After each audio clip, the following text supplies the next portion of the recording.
आपण आज इयत्ता 6वीतील इतिहासातील मौर्य साम्राज्याचे राजे पाहणार आहोत. मी चंद्रगुप्त मौर्य. मी मौर्य साम्राज्याची स्थापना केली. मी आयुष्याच्या शेवटी राजपदाचा त्याग केल्यानंतर माझा मुलगा बिंदुसार हा मगधचा राजा झाला आणि मी जैन धर्म स्वीकारला. मी सुदर्शन नावाचे एक धरण पण बांधलेले आहे. छान.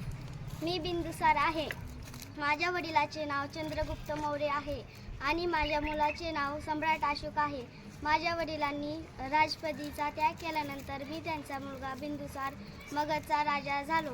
माझ्या वडिलांनी मौर्य साम्राज्याची स्थापना केली आणि जैन धर्म स्वीकारले. मी सम्राट अशोक. मी बौद्ध धर्माचा स्वीकार केला. मी कलिंगवर विजय मिळवला. माझ्या वडिलांच्या मृत्यूनंतर मी इसवी सन पूर्वी 273 मध्ये सत्तेवर आलो. मगधचे सम्राटपद प्राप्त झाल्यानंतर मी कलिंगवर स्वारी केली.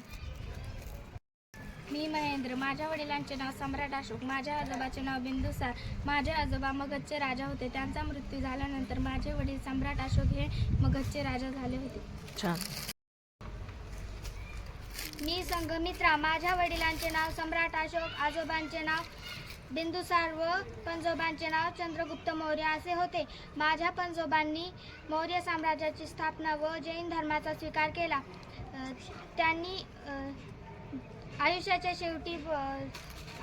शेवटी राजपदाचा त्याग केला.